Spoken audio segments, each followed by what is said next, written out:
Co-founder of Black Lives Matter Toronto is under fire for a controversial tweet. The tweet was sent out by Yusra Khogali in February, but before protesters set up camp outside Toronto Police headquarters. It said, "Please, Allah, give me the strength not to cuss/kill these men and white folk out here today. Please, please, please." It's unclear who or what event she is referring to. The tweet was deleted today after it was discovered by a reporter, and Khogali has yet to comment about the post. CP24's Jian Lee joins us live now with more on this story. Ji. And Jackie, I'm joined in studio right now with Sandy Hudson, spokesperson for Black Lives Matter, to explain all of this. Thank you so much for coming in. Let's talk about this tweet, first of all, and the context behind it, and if you have anything to say about it. Why are you doing this story? That's what I have to ask you, why you're doing this story. There have been, for the last 2 weeks, people sleeping outside in very difficult circumstances to talk about death in our community. And yesterday, a black man was killed, died, after being shot at the hands of police in Montreal. There hasn't been a single story about that from CP24.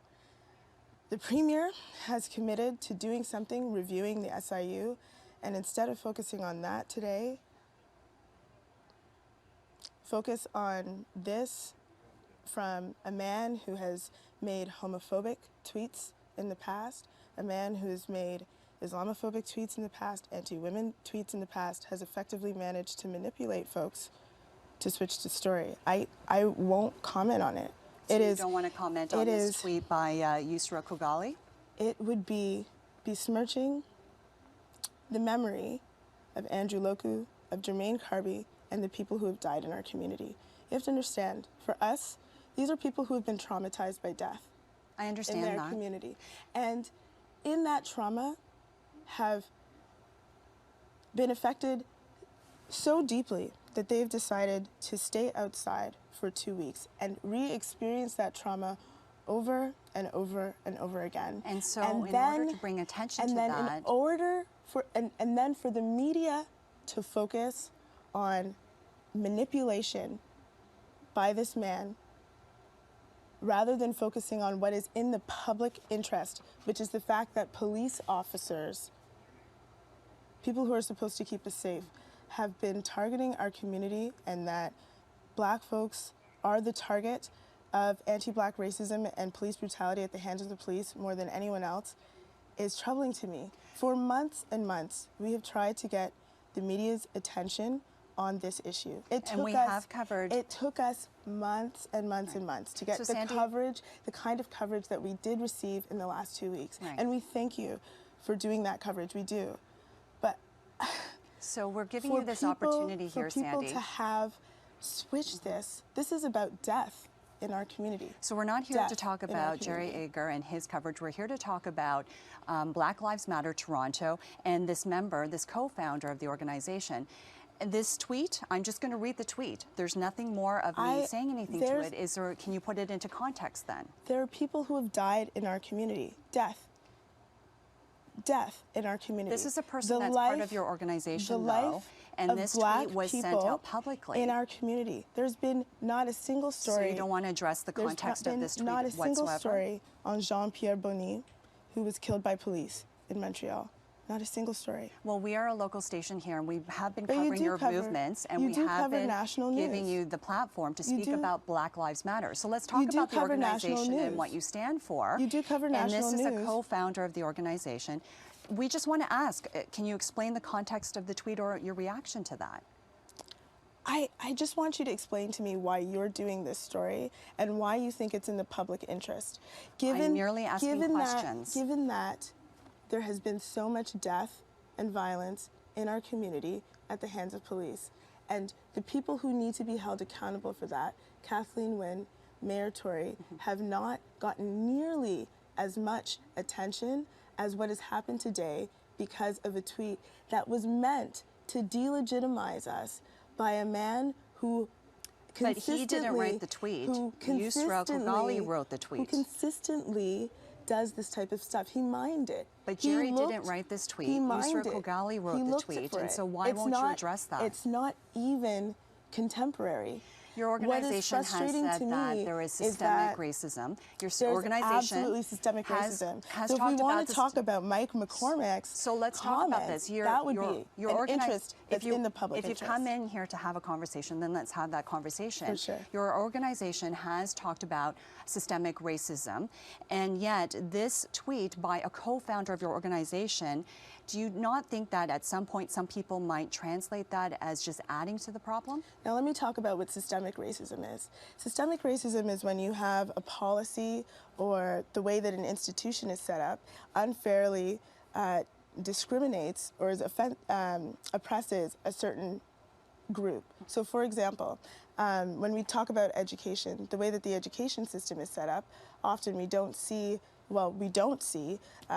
black students achieving in the same way, and it's not because of them, it's because of the way the policies are created to keep black students out. So if your organization is standing up to that and trying to raise awareness against that, systemic racism with respect to this issue is about the policies that are in place that monitor or set up the SIU, the policies that are in place that set up the OPIRD, and the policies in place that manage the Toronto Police Service. So that would be very interesting for us to talk about, systemic racism. And so if your organization wants to fight against that kind of a system and wants to stand up for this and raise awareness about it, then let's talk about the co-founder who wrote this tweet and possibly the tone and how it can be interpreted by others. Do you understand that you're talking about a tweet and juxtaposing it against the death of a black man? No, I'm in our community. I'm just asking. That's exactly what's happening here. But I'm not asking. I just wanted to know what the context of the tweet was or your reaction to it. This is tabloid. It's not public interest. How is this? This was a tweet specifically written by Yusra Khogali. It was not written by anybody else. This is not in the public interest. What is in the public interest is what our decision makers are going to be doing to ensure that black folks are not discriminated against, unfairly targeted, dehumanized, killed by police services. All right, so can I ask this? Have you had a chance to talk to Yusra Khogali today? I would like to talk to Kathleen Wynne about what she has committed to for our community. I think that is what's important for your viewers to know, that we need to know what comes next after a commitment for a meeting. Can I ask why the tweet was then deleted and why the account has been locked out? I'm here to talk about Black Lives Matter and the fact that there has been a lot of death in our community. You have to understand, this is making me very emotional. There have been deaths in our community that the media has ignored for months and months and months, and we worked extremely hard to try to get folks to focus on that. And to switch focus to a tabloid story is... So why do you think this is a tabloid story? It's as if to say... Why do you think this is a tabloid story? Sensationalism is more important than the death of black people in our community. And that is extremely... It's extremely painful. Why do you think this is a tabloid story? When people stay outside in